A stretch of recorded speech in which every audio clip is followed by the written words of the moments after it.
Welcome to the OC24 podcast, where we've taken some of the best talks and discussions from this year's 24-hour conference on global organised crime, which showcases some of the most interesting research into organised crime around the world.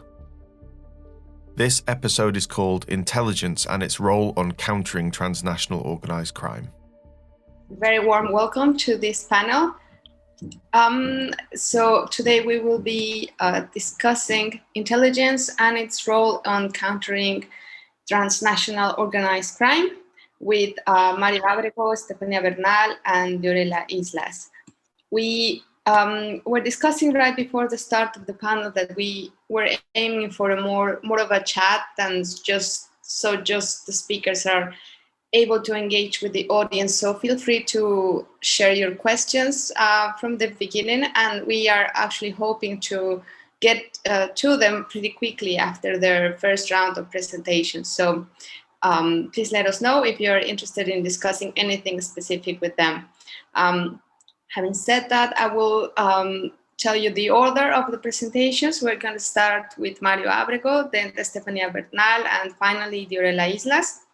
I will share a small, just a biopic of them very quickly, so you just get to know a little bit better about their expertise. And then they will start with a short 10-minute presentation, each of them, and then we jump to the Q&A. So starting with Mario Abrego, he holds a BA in International Relations from the Tecnológico de Monterrey in Mexico City, and is currently doing an international master in security, intelligence, and strategic studies at the University of Glasgow in the United Kingdom, Dublin City University in Ireland, and Charles University in the Czech Republic. Mr. Abrego has work experience in the Ministry of the Interior, Security, and Foreign Affairs. The issues of interest to him are on the convergence of terrorism and organized crime and international security. He counts with studies in Canada and has been invited to academic and governmental security institutions as a speaker and attendant in Tunisia, Mexico, Germany, the United States, and Paraguay, where he has developed and shared his experience as a practitioner. He also has contributed to articles and books published in the US and Mexico. So Mario, the floor is yours. Thank you, Ana. First, I would like to thank the International Association for the Study of Organized Crime and Global Initiative against transnational organized crime, and my colleagues, Estefania Bernal, Diorella Islas, and Ana Velasco. Thank you so much. So I will address the importance of value of time for a strategy in the intelligence, strategic planning, and overview of the intelligence cycle, the methodology to elaborate intelligence products, the factor influencing the evolution of organized crime in Mexico, and is this challenges of in the intelligence that intelligence must tackle to counter organized crime, and some of the best practices.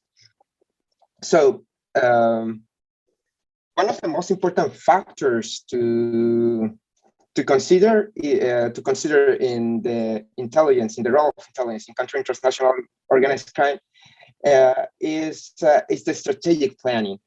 And in this is regarding security problems, not only in Mexico, but in the world. And one of those factors is the value of time.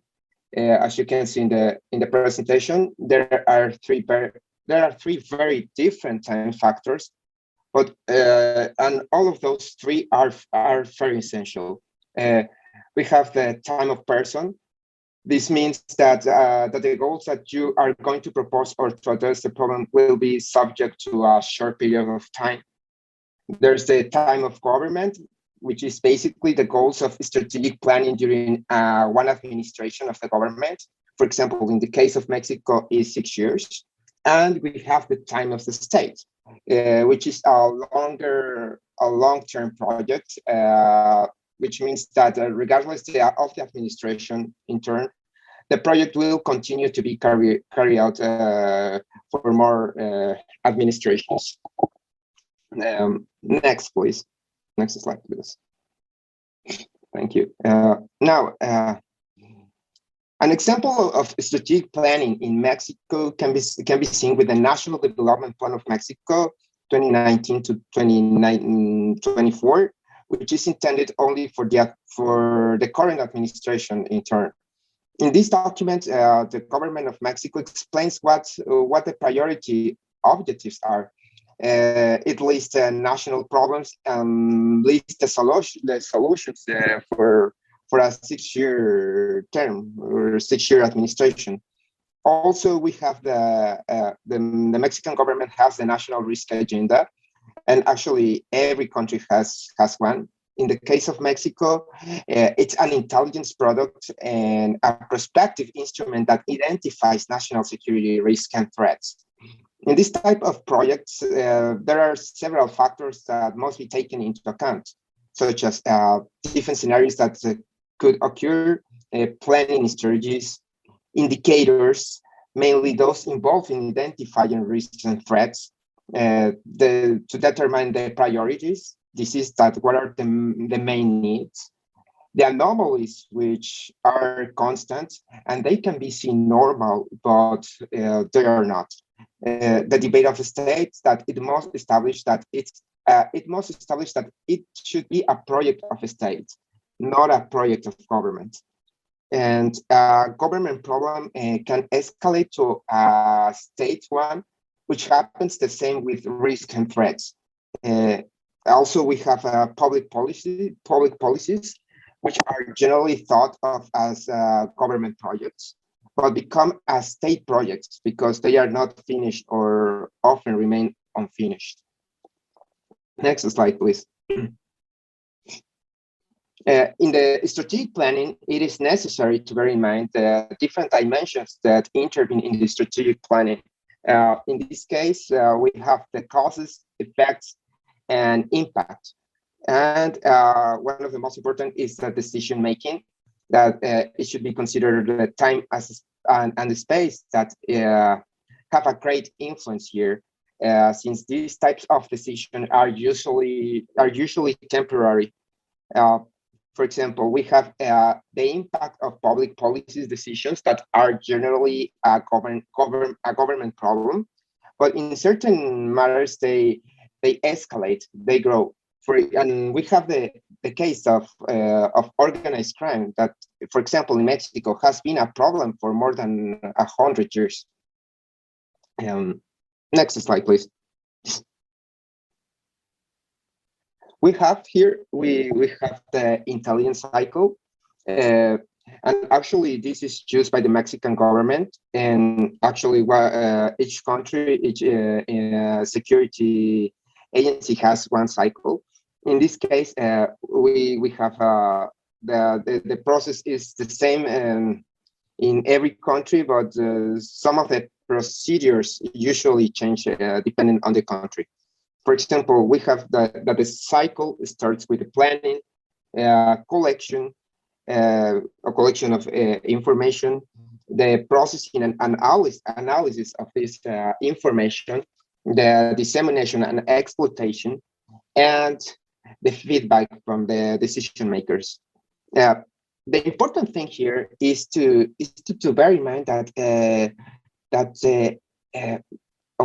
the security professional must to be accurate to give answers to the readers. In this case, the decision makers. Next slide, please. Thank you. In the methodology, it must to one of the key points is that one should take into account for the methodology and the process of intelligence products. It's to be accurate. You must answer the following questions before starting an intelligence product, which is what, how, where, and why. And it has someone, a security professional has to define the problem, the information of information collection, to visualize and organize the information as well. And after that, the analyst has to generate an hypothesis. After that, assessing an hypothesis, monitoring the problem, and test the hypothesis. Next slide, please. We also have that the development of intelligence products is influenced by the type of information sources. And in this case, we have two different type of sources, which are the open sources known as OSINT, which it could be found, and they can be found on the website or on social media. We also have the closed sources that, in general, are human and are technical, and most of them are confidential. Also, it should be made a diagnosis to take into account in the methodology. For example, in this sense, we have to consider the presence and conflicts between criminal groups, crime indicators, attention to certain areas of the country with this presence of organized crime groups. We have to consider that there are institutional protection networks, which is actually corruption, and actions that the government should take, and also monitoring. We have to take these considerations for a diagnosis for the methodology when it's to be made intelligence products. Next slide, please. For example, here with organized crime, we should take into consideration that the organized crime organizations are classified by the dimension of their capacity of operation. Of course, the organized crime groups are illegal crime companies, and the maturity of organized groups in the world depend on the systematic use of violence of the group. Mario? Yes, sorry. Yeah, I'm sorry to interrupt you a little bit, but you've covered the 10 minutes, so we're going to have to pause the presentation here to move on with the other speakers, and perhaps we can come back to some of the slides later on when we answer the Q&A, the questions from the audience. Is that okay? Okay, perfect. Thank you. If you want, I can seize like 2 minutes of my time, so Mario can finish. Okay. Then if you guys agree, then you have Yeah, of course. You can also have 2 minutes of my time without a problem. Okay. Okay, so to be quick, we have other factors that influence the evolution of organized crime in Mexico. We have the lack of education and values, poverty, unemployment, and lack of opportunities, corruption, geographic condition, institutional weakness, and impunity that increase the level of organized crime groups, especially in Mexico. Another one, please. Oh.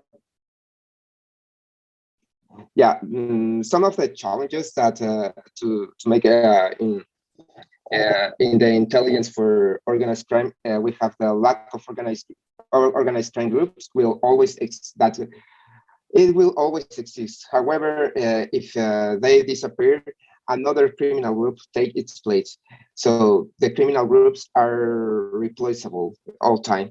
And it has to do with, and actually the existence of criminal groups has to do with the construction of the citizens in a country, in this case, of their values. And we should take in mind that if there's no a strong state plant in the government, in a state, the government has to be prepared for the impact of magnitude of any threat. In this case, the organized crime groups, and for example, for some of them, like the drug trafficking cartels. And, we still have time, or it's fine? Yeah, go for it, Mario, and finish. Yeah. Okay. Thank you. And great. And just some of the best practices that we have to have to take into consideration for the intelligence to counter organized crime. It's we have to be sure to that we have to impact on public decisions, assessing the economic impact of implementing functional security strategies that it deals with the budget of government, the strategic planning of security issues, which is what I told you. We have to bear in mind that a state and government project that determine priorities, which is causes, effects, and impacts, the decisions that are based on space, time, and situation, and there must be an evolution of government strategies to the treatment of the modus operandi of criminal organizations. That is, that the governments should think about state projects, of course, with advice from national security agencies. Thank you. Thank you very much, Mario. I think that was a very comprehensive introduction to the topic, and then we can get into more specific points with Estefania and Dio. Thank you very much. So we continue with Estefania Bernal. I will read you a little bit about her, and then we continue with her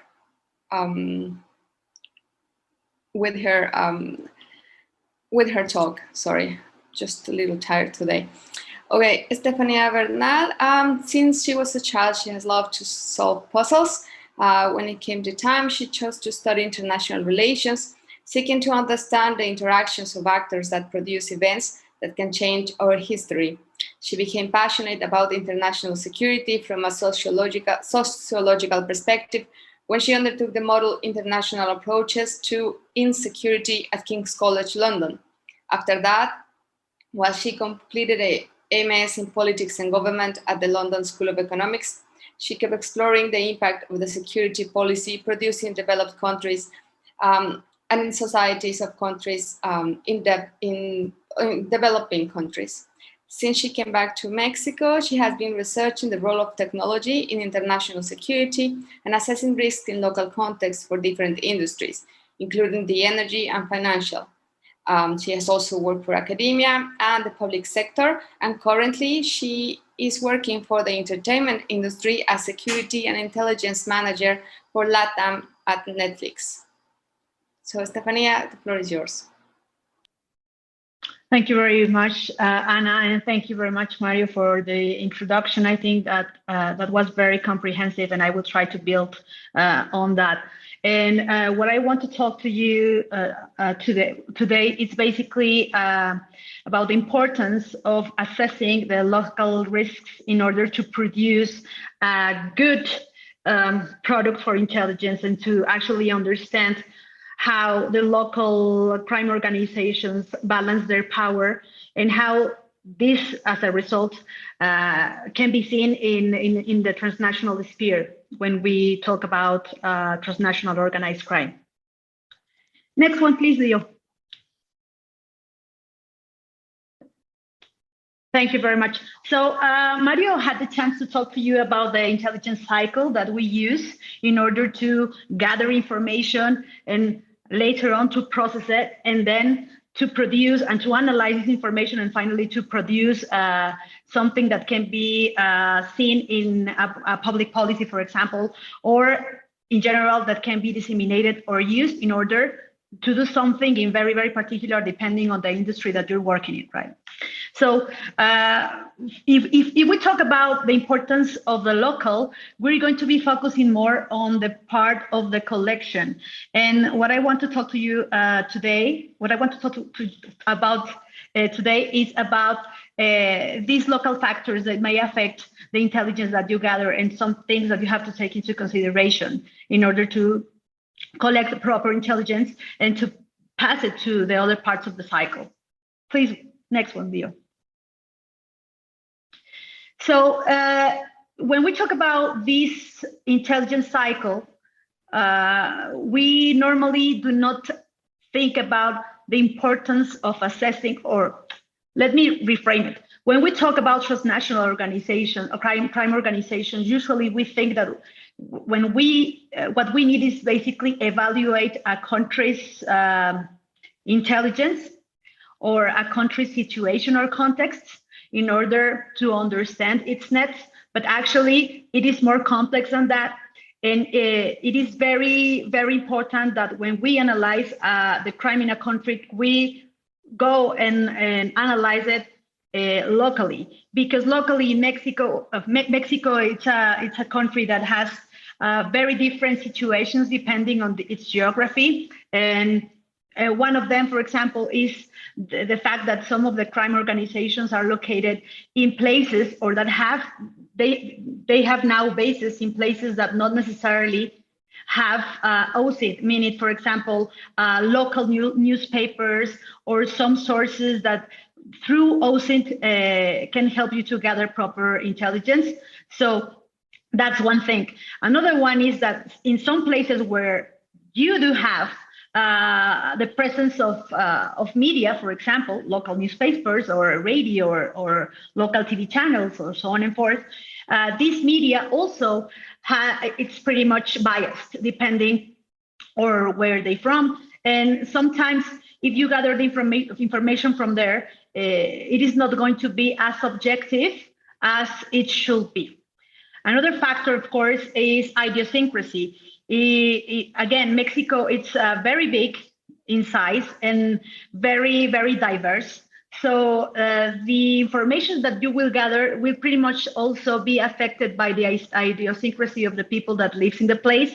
So if you, for example, go to the north and talk to the people that grew up very, very used to see drug cartels, for example, they will think very differently from people that comes from a different state in Mexico, where the cartels came afterwards, and the dynamics that they have or they are having with the population are completely different from those that are in the north, right? Another factor which is very important and is related to the last one is the geopolitical context. For example, in Mexico recently we had elections, and of course these elections were not presidential elections, but rather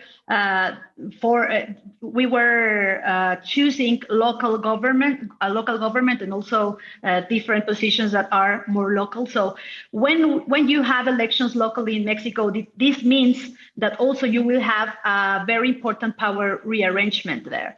So maybe in a place where you have crime organizations, this also will affect how they behave and how they interact with the government, right? So, for instance, you can have two things. Mainly, one is that they will try to gain the power and to gain or to put in power the person that they think they have in control. And another one is that sometimes the persons that are in power are going to have a particular preference with a particular crime organization. I mean, this is not in general, but pretty much it can happen. So this is also another thing that you have to take into consideration when you do the collection of intelligence in a state in Mexico or even a municipality, right? And this brings us to the last point, which is the power rearrangement, which is basically repeated in the last point. Can you please give us the next one? So, as an example of what I just said is the example of the elections in Mexico. For example, if you have two or more cartels that previously used to fight, after elections, you see that sometimes now you have one cartel that takes the control of that place. So sometimes this is translated into less violence. So the fact that you have less violence in a place does not necessarily mean that you don't have a crime organization there. Another thing that you have to take into consideration, of course, is always geography, which is that brings us to the question: is it sustainable? I mean, if we're talking about a place that is very strategic for drug trafficking, perhaps this place that now is peaceful after these elections is not going to stay the same for a long time, because crime organizations are going to get there and they will try to get control of this place because it is important to transport the drugs to other places in the world, right? And finally, the politics. Of course, you always have to consider if there are some kind of agreements with the local authorities, if we have an election in a place. So you have to consider if municipal police it's completely clean or not, or if it's better to work with the state police in that case, if the state police is also or if the state government is from a different party than the party who won in the local place that we're talking about. This will also may be translated into trouble for coordinating the actions of municipal police or local police with the state police. And in the other case, we have the opposite, places that used to have to be relatively peaceful, and after elections become more violent because we have more crime organizations. So this, of course, has to do when it has a relation when two crime organizations that are enemies in one place the fact that we have two crime organizations that in one place fight does not necessarily mean that in other place are going to be fighting as well. That's why it's very important to assess always the risk locally, because you cannot generalize when we talk about Mexico, right? And finally, also in the second case that I put here, which is where you have a pretty peaceful place after elections become more violent, means as well that the presence of local crime does not mean that the presence of the cartel itself. This means that sometimes maybe you think that a cartel has won control over a place because you see a lot of criminal groups doing criminal activities, but sometimes these criminal groups are not necessarily linked to a cartel. Sometimes they do work for the cartel, but they are not the cartel themselves. So this means that they can switch loyalties as well. So this is something that you should have always to take into consideration too. And finally, when we talk about this collection or the importance of collection of intelligence in the local sphere, we're next one, please. We, of course, translate it into the consequences of that. And that is why I put this last slide, stating that in order to comprehend the interactions of crime organizations internationally, is very important to understand how they balance their power locally. It is always important to take into account the local political context to plan and define how to collect intelligence, and to understand in which extent the interest of the sources might affect the collected information. For instance, if you use open source intelligence, if they have any kind of alliance, or if they do have some kind of interest with government or crime organizations, you cannot say that the OSINT that you're collecting is going to be always objective, right? So that's why I wanted to talk to you about the importance of the local today. And this is, of course, to always remember, making you remember that wrong information can produce mislead actions, because at the end of the day, what we want to gather from the intelligence cycle, or in general from our profession, is to translate that intelligence into actions, to concrete actions that make the state or the group that we're protecting more secure. That will be it from my part. Thank you. Thank you very much, Estefania. So I hope that it's starting to give some food for thought for audience, and perhaps start sharing some questions. We will continue with Diorella now. So you have also 10 minutes, Theo. Let me just read a little bit about you and introduce you to the audience. Dr. Diorella Islas is an international fellow at Women in International Security, also known as WISE, and Deputy Director of Strategic Studies at the Ministry of Security in Mexico. She has worked as faculty member in the Countering Transnational Organized Crime program at the Marshall Center and as an instructor of mafia and organized crime culture at the Bader International Study Center of Queen's University. She was a member of the steering committee of the Standing Group on Organized Crime of the European Consortium for Political Research between 2016 and 2017. She holds a PhD in politics, languages, and international studies from the University of Bath. For 10 years, her area of expertise has been focused on understanding the expensive process of transnational organized crime and the design and implementation of related national security policies in Europe, Africa, and the Americas. She did her master's degree in international studies and her undergraduate degree in international relations at TEC de Monterrey in Mexico City, just like Mario. So, Dio, the floor is yours. Thank you. How are you doing? Just a bit of a sec. I'm finishing here, putting the presentation on again. Hi, thank you for joining us today. I think I'll swap slides. Are you seeing the complete page right now? Yes. Okay, sorry about that. I didn't notice. Hi, well, I'm going to talk about intelligence analysis and the relevance of specialization.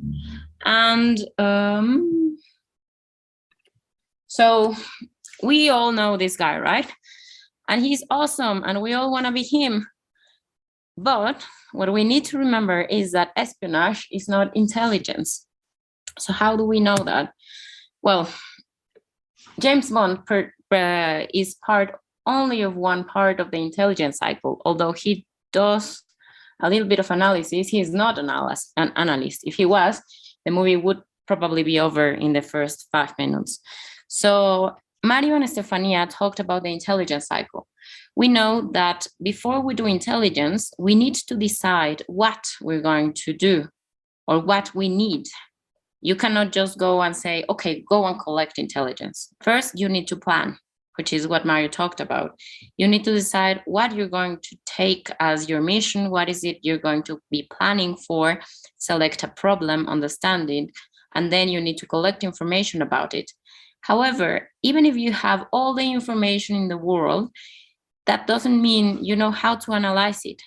And I bet you've seen these mugs or these coffee cups that says, please don't confuse your Google search with my investigation. Just because we have a lot of information doesn't mean that we're able to analyze it and produce an analytic product. So analysis and production has a complex cycle of its own, and an analysis is only as good as the analyst himself or herself is. So I'm going to give you 101 tips for good analysis. And by 101, I don't mean 101 tips, but 101 class tips for good analysis. Number 1, I'm not sure if you've seen this movie. It's World War Z, created by Paramount Pictures, directed by Forster Mark. And this is a zombie. So I always like this movie because it seems like the perfect intelligence failure. And those of you who read the book can understand why. The first tip is you need to really inform yourself. Just because you think you know doesn't mean you know everything about the subject. We humans like to be biased. This means that we make a judgment of value. And once we've done that, we don't really allow for anything else to convert or to be included in our analysis. We decide what is good and what is bad, what we like, what we don't, and which arguments we defend and which we don't. For those of you who are internationalists, you know realism and liberalism. And I bet some of you like one above the other one, and you have your arguments.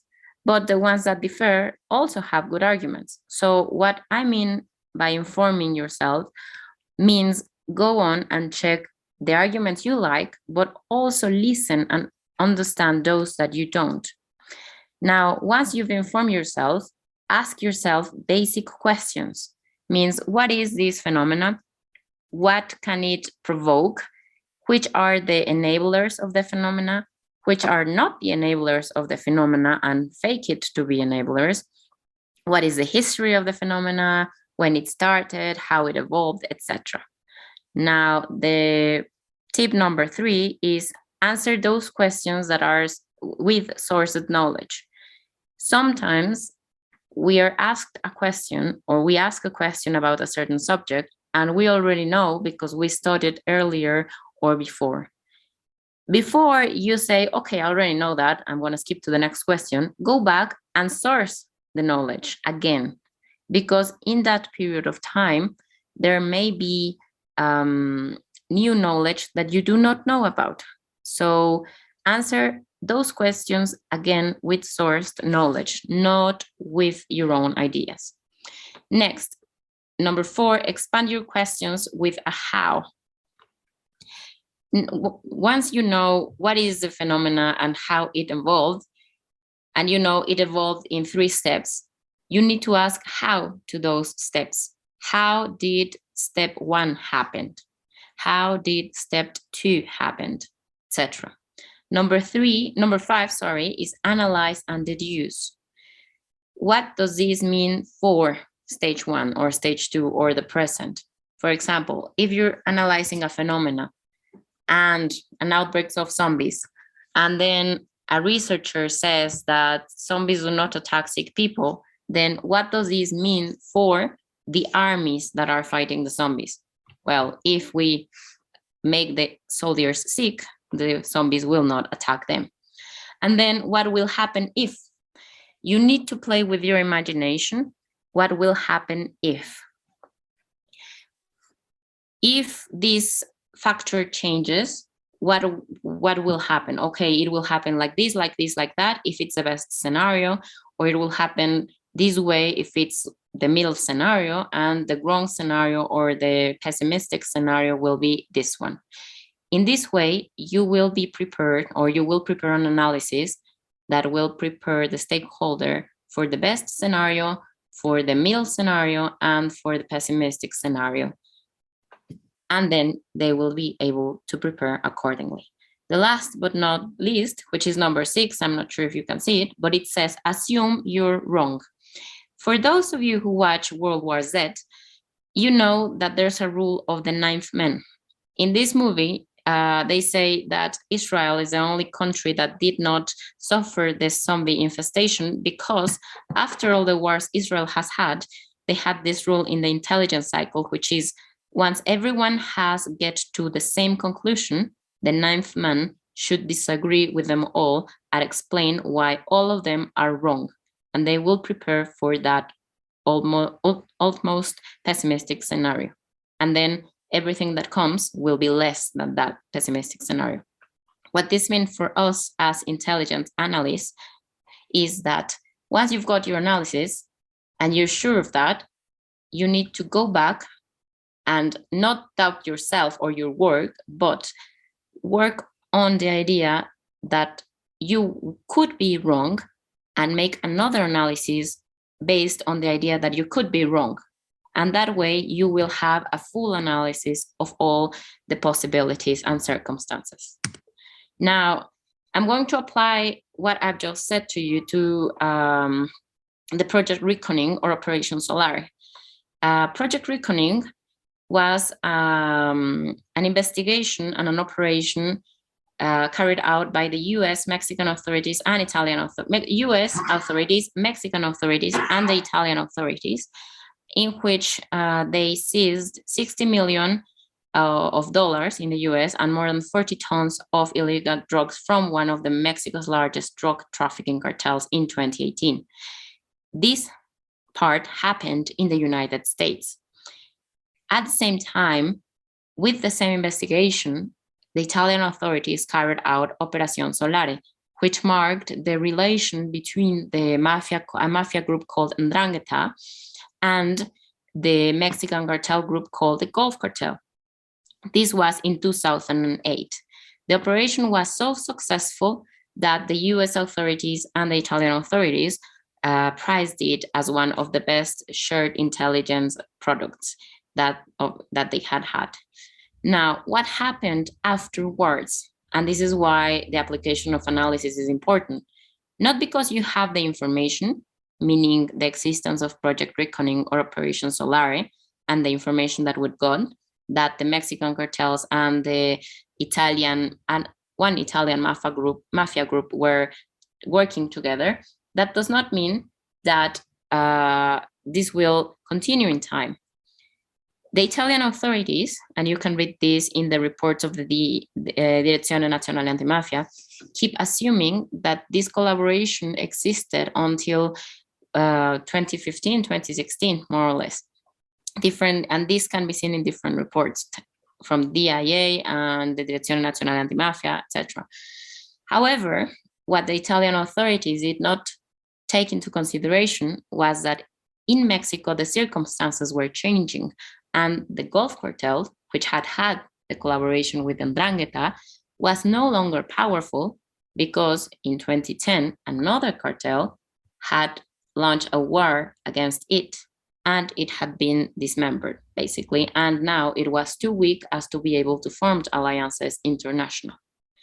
So the assessment of drug trafficking, international drug trafficking, that some of the Italian agencies had was misleaded because they were assuming that the situation somewhere else in the world had not changed. This is particularly important because if you see many of the products in the media and carried out by so-called investigation journalists or investigative journalists, they assume that the Gulf Cartel and the Ndrangheta had a collaboration already in 2014, 2015, just because they can quote or could quote Operation Reckoning. So one thing leads to another, which I call the paradox of referencing, which is by referencing some things a lot of time, you tend to create the perception that this is a truth a long time, but it is not so. So I think this will be my contribution. Next time you do an intelligence analysis, think about all that, and also think about the timing of your information and assume you're wrong before presenting all your analysis. That's my concluding remarks, and I'm open for questions. This is my email, and thank you for being here today, every one of you, and thanks Estefania, Mario, and Anna for your participation. Thank you, Diorella. I'm also open for questions. So let's see if we have any. Thank you, Diorella. Yes, I'm open for questions too. Okay, so I think we're gonna start with, perhaps I'm gonna start with a question of my own, just to open the floor a little bit and to see if there's more, there's a follow-up from the audience. So my question, since you focused a lot, I mean, you talked in general about the intelligence cycle and how to collect intelligence and which are the areas we have to focus on based on your experience in Mexico as practitioners. I would like to ask you, considering the last, say, 15 years, particularly since 2006, what has changed in the production of intelligence in Mexico? Not only considering, say, institutional changes. For instance, we know how the Centro Nacional de Inteligencia, which is, you can let us know a little bit more what this change, not only of name from CISEN to CNI entails, but perhaps more specifically about the collection of intelligence, as Estefania was saying. There has, the country, some places have changed a lot in the last 15 years when the Mexican government decided to sort of be more frontal in its fight against international organized crime. So what would you highlight from these 15 years from an intelligence point of view? Who wants to answer that? Leo? Well, Diorella, you want to answer that, or Mario? I guess Mario is better prepared for that at this point. Please. I do have my thoughts, but let's see what. I'm not sure. I was thinking about it, but at least what I can say in the last 7 years, that one of the most important issues that has to do with to tackle and to counter the organized crime groups such as drug cartels is the evolution of technology. At the same time as intelligence, national security agencies develop its tools, at the same time the organized groups do it. So it's a challenge for the government to compete with these organized crime groups, because their budget is sometimes, in some cases, it could be superior. We don't know, but probably that's one of the challenges. And at the same time, with this, the territory, it's another case. But well, this is one of the points that I would say now. Yes, I will add to the challenges that Mario is talking about. The thing that when we think about 2006 in Mexico, we were able to locate the main cartels, and after that, with the frontal fight against them, instead of actually making them weak, what we created was that they split it into different groups. So that became very difficult, because instead of tracking what 6 cartels, or back then at the beginning 3 or 4 main cartels, now we have to track what dozens of criminal groups are doing.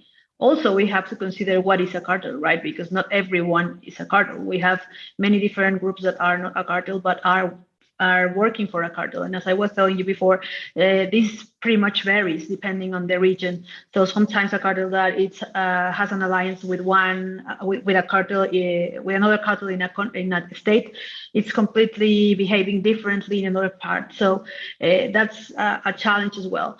And finally, and maybe Diorella can develop on that as well, the importance regarding intelligence is that in these last years that you're mentioning, is that every time that we change government, the 6 years administration ends, when we have a new national development program, sometimes we change the objectives, or of course we all agree in the fact that we have to fight crime, and that we have to provide security for the citizens, and so on and forth.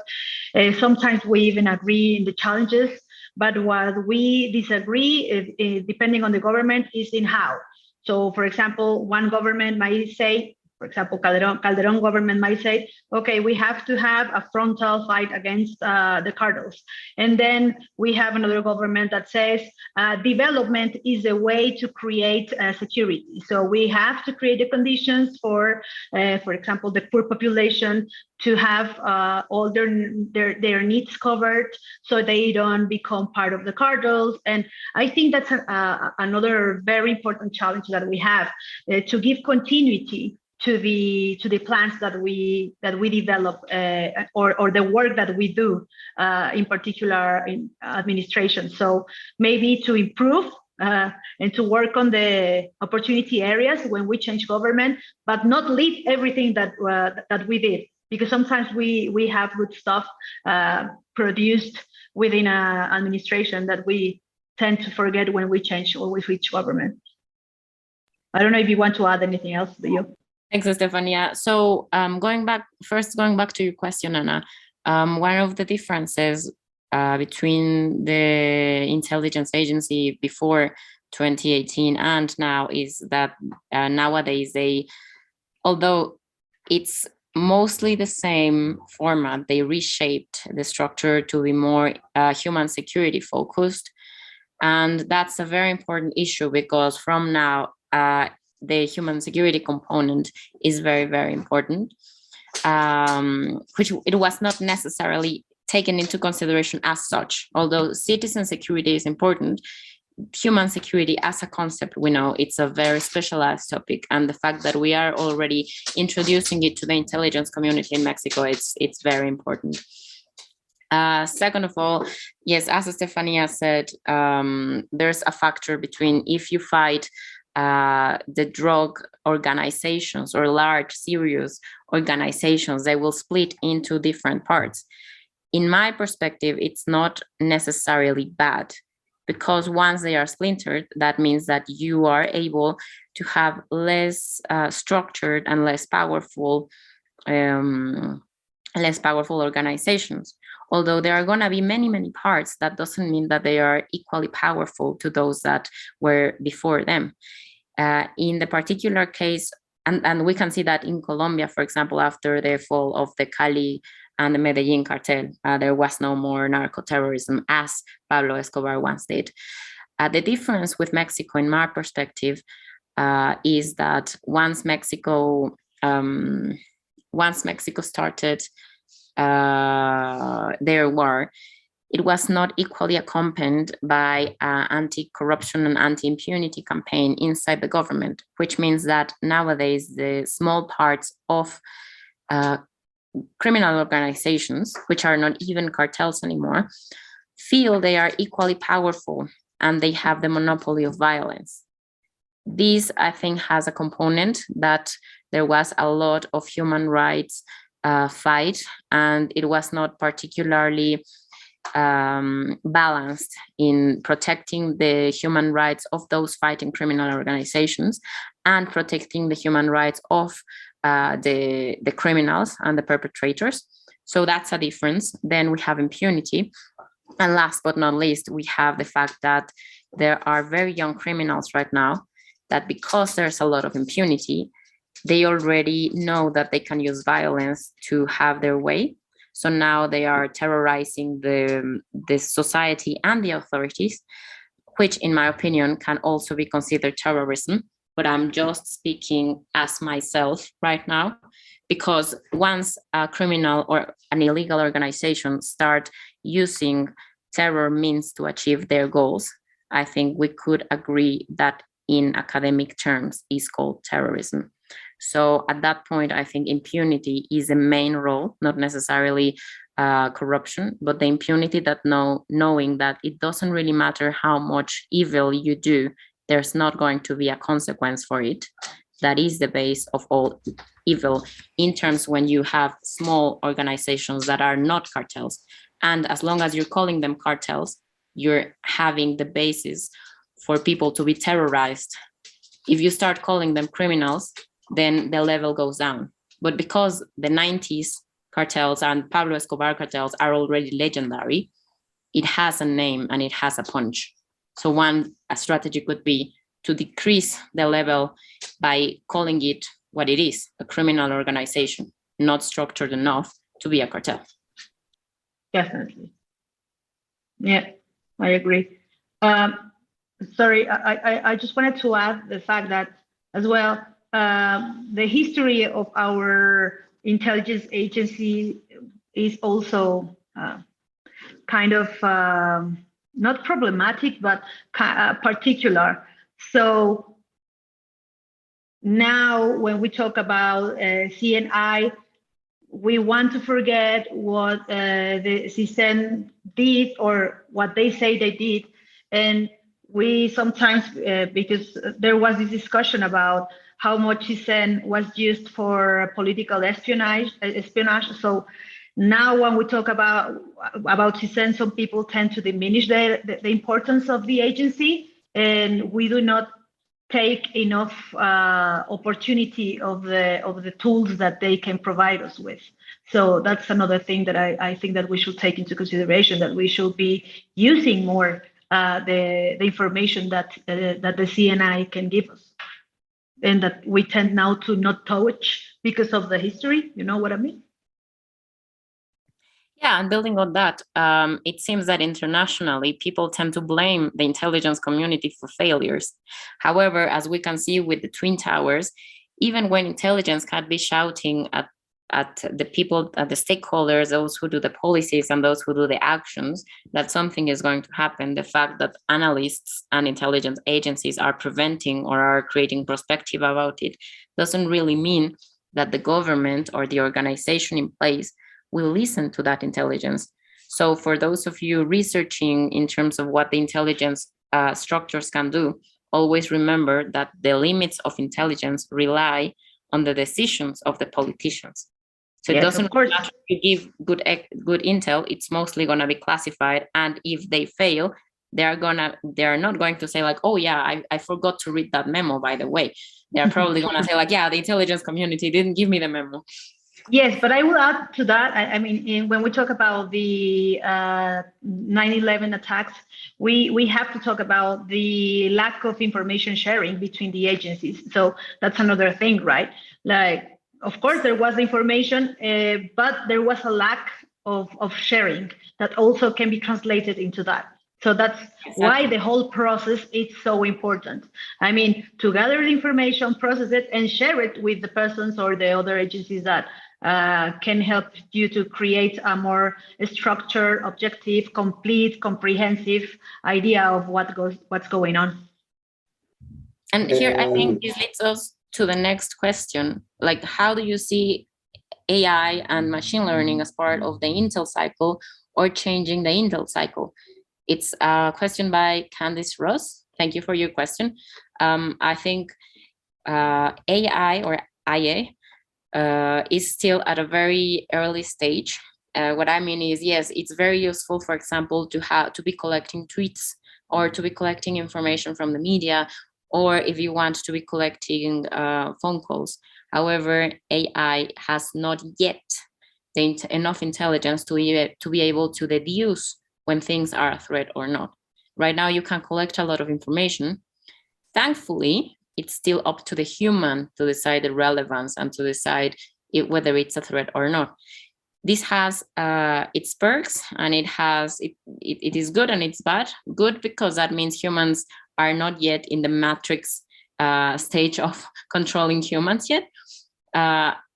Machines are not yet at the matrix movie stage of controlling humans. However, it's also bad because if the analysts are not good, that means it doesn't really matter how much information you give them. Your analysis is not going to be really good. And all of you know that the level of the analysts in anything, even the level of the students or the level of the people hired in an agency, is only as good as the process of that institution. And that could be biased, hiring people that is not necessarily up to the task. Yeah. Mario. Sorry. Yes, I would like to add to the question that in this intelligence cycle, if not probably the process won't change because of the IA evolution. But the technology would allow to make this process to evolve with the technology.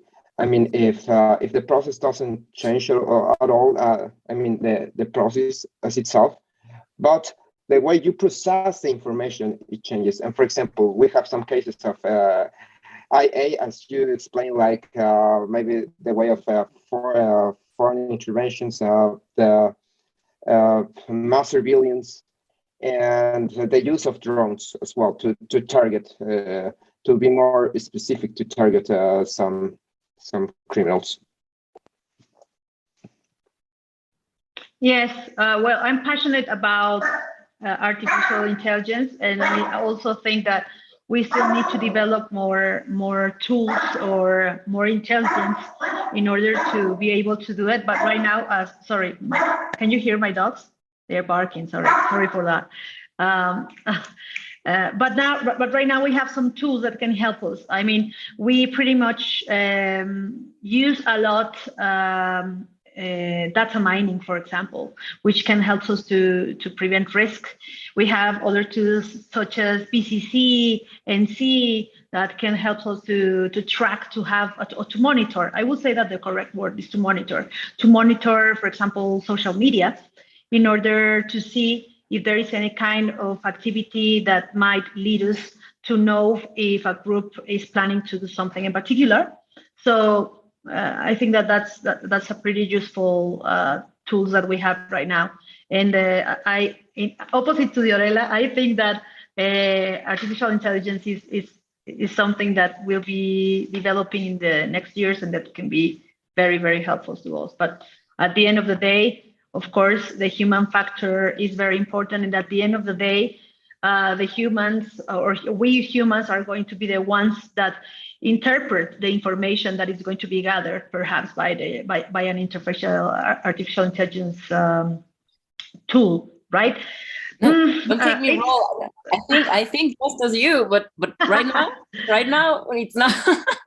But that's a problem, because technology always brings us to the debate between privacy and security. So every time we're going to go there when we start to talk about technology in security or in intelligence. So at one point we will have to say, okay, is this really helping? Let's talk about, for example, the role of biometrics in smart borders, for example. Are they really helping, or are they just creating irregular migrants that were not there before? And all these kind of things. When we use technology, we always are going to be talking about the consequences that this technology has. And mostly these consequences, most of the time, have consequences for people that live in societies that are not developed, or that do not have enough technology in order to have a proper use of that, in my point of view.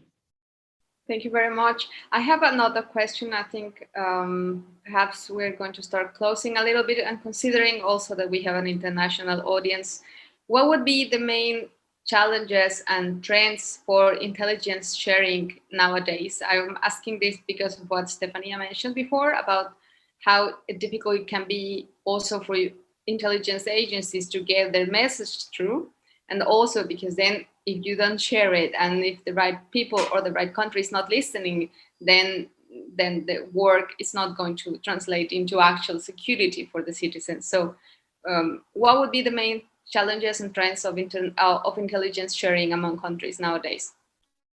So you. Good. So for me, it all relies in terms of sharing and trust. Trust in intelligence is very important. It's basic. So you cannot trust a person or an organization you do not know. And by knowing, I mean, you've got maybe one scholar that decided to disseminate confidential information. That will mark the perspective that the intelligence community will have on scholars and their proclivance to work with them, talk to them, etc. It's like if something bad happens, you're assuming that maybe they are all bad or they're all good. And this also happens between services.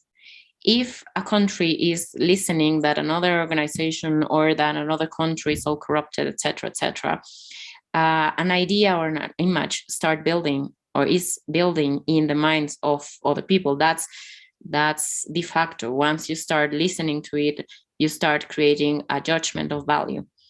So that's part of it. One of the most interesting efforts I've seen so far in terms of the international community and security community specifically is the George C. Marshall European Center for Security Studies. It's a joint effort by Germany and the United States. And the idea is to bring together security specialists or security governmental practitioners from all over the world and have them take as participants a course. And they met together, they talk together, and they interact for a couple of weeks. What this does is they bring all of them together to meet in person, to talk in person, and they build trust. I think that's one of the most interesting efforts between academics and the intelligence security and the intelligence community and the security community. It could be the same. Another very interesting effort is the strategic hub on organized crime by RUSI, the Royal United Service Institute, which also holds meeting between professionals and security professionals and security scholars, in which both groups interact and give away the perspectives, what they may need, what they may not need. And it's turned out to be quite successful, because where practitioners cannot go, normally scholars are digging in. What this means is, for example, a policeman can probably or could probably not go to talk to irregular immigrants that go around in a country, but scholars tend to go and study this precise phenomenon, and they understand the factors, they understand the needs of this particular group or other particular groups of people which are affected in their human security and citizen security. So this is a very perfect match. So this is one of the very challenges I like to observe for the future, will be the interaction between the academic security and the intelligence security.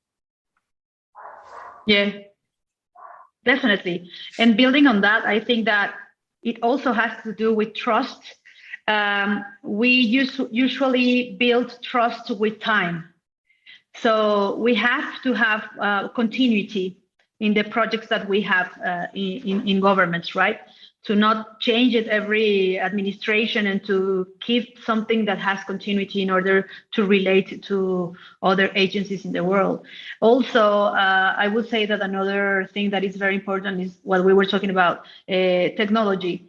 And we have to think that the more that we help to other countries to have the same type of technology to help the intelligence process, the better that we can share it as well. Because right now it's very unequal what we have in the world. So in order to be more equal in that sense, we also need to think about how to make this more homogenic, of course, with respecting our diversities, but also with providing the tools that we need in order to have information that might be equally good, and to have the means to share it in a more in an easier way. And yeah, I would like to add that, well, I totally agree with Diorella and Estefania that probably the most reliable and the cornerstone of the relations between agencies sharing information is the trust.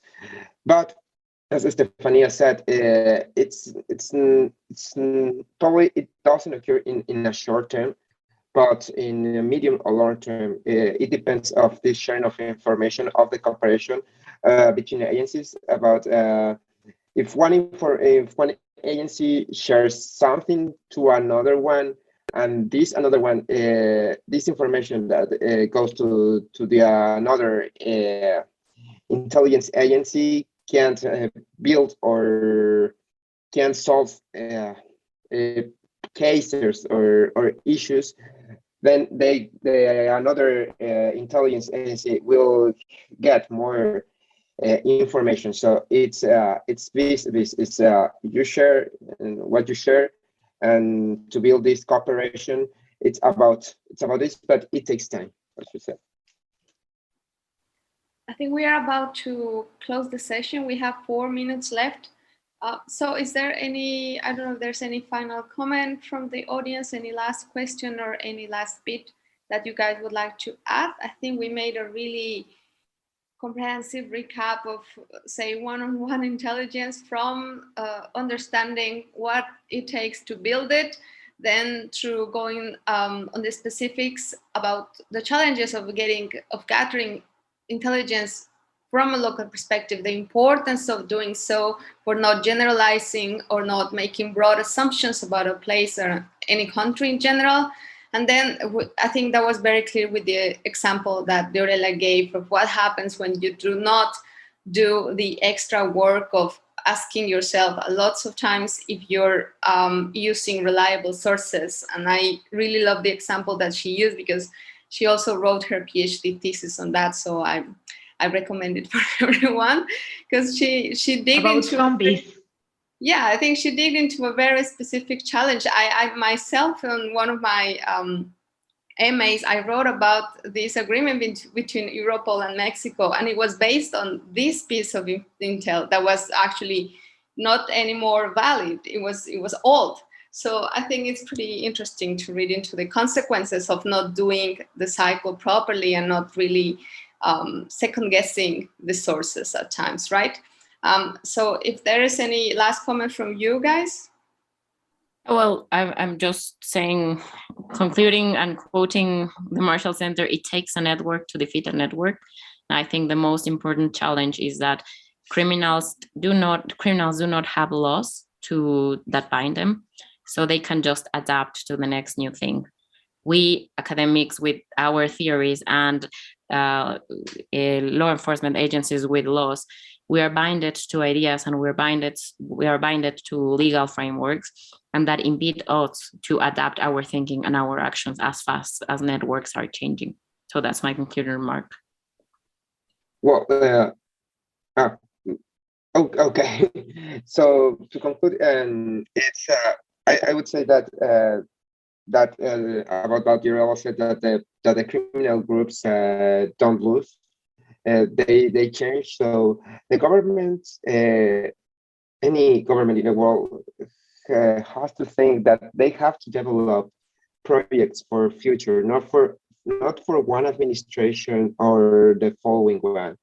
They should develop and think for the future and develop a state project that in focusing on security. This probably would enhance the institutions of the security institutions of this country, not only Mexico but in the world. Thank you very much. That was the session. Have a nice evening wherever you are. Thank you for listening to the OC24 podcast. For more talks, have a look at the podcast feed on whichever platform you use. There are loads more to listen to. Video versions of these talks are also available on the Global Initiative Against Transnational Organised Crime YouTube channel. If you would like to share these talks around, we ask that you use the hashtag OC24 and let us know what you think. The 24-hour conference on global organised crime is brought to you by the European Consortium of Political Research Standing Group on Organised Crime, the Centre for Information and Research on Organised Crime, the International Association for the Study of Organised Crime, and the Global Initiative Against Transnational Organised Crime. For more information, head over to oc24.globalinitiative.net. This has been the OC24 podcast from the Global Initiative Against Transnational Organised Crime. Thanks for listening.